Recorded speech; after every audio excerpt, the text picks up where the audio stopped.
সালটা ২০২৩। ঝলমলে এক সন্ধ্যায় হোয়াইট হাউসে অতিথি হয়ে এসেছেন ভারতের প্রধানমন্ত্রী নরেন্দ্র মোদী। করতালের মাঝ দিয়ে মোদী প্রবেশ করলেন, পাশে প্রেসিডেন্ট বাইডেন।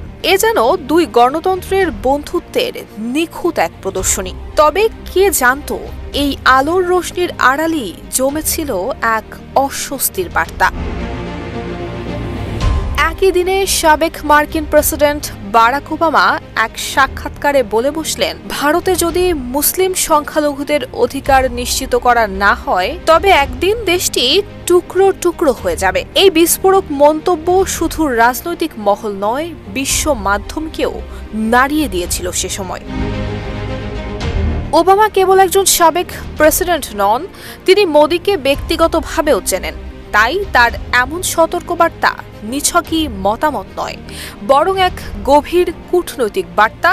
তা বুঝতে বাকি ছিল না ভারতের প্রধানমন্ত্রী নরেন্দ্র মোদীর।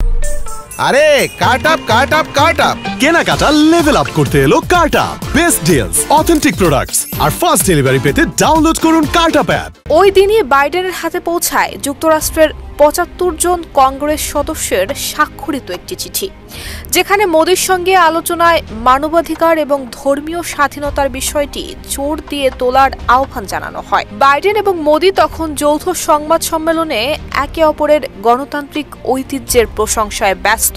আর ঠিক সেই মুহূর্তে বিশ্বের প্রধান সংবাদ মাধ্যমগুলোতে দাবানলের মতো ছড়িয়ে পড়ে, সংখ্যালঘুদের অধিকার নিশ্চিত না হলে ভারত একদিন ভেঙে পড়বে, ওবামার হুঁশিয়ারি। ভারতের ধর্মীয় বৈষম্য, সংবাদপত্রের স্বাধীনতায় হস্তক্ষেপ, দলিত মুসলিম নির্যাতনের খবর আন্তর্জাতিক পর্যায়ে নতুন কিছু নয়। তবে এবার তা উঠেছে এক প্রাক্তন রাষ্ট্রপ্রধানের কণ্ঠে, সরাসরি নির্দ্বিধায়। বিজেপি এবং তাদের সমর্থকরা ওবামার বক্তব্যকে বিদেশি হস্তক্ষেপ বলে আখ্যা দিলেও বিরোধী মহলের স্বস্তি। অবশেষে আন্তর্জাতিক অঙ্গনে আবারও প্রতিধ্বনিত হচ্ছে তাদের কথা। ২০২৫ সালের বাস্তবতায় দাঁড়িয়ে প্রশ্নটি আগের চেয়েও জোরালো।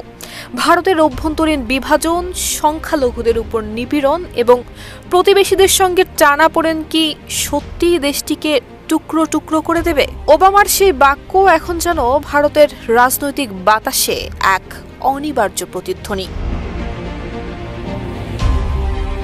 নুসরাত জাহান মেহেক, ঢাকা পোস্ট।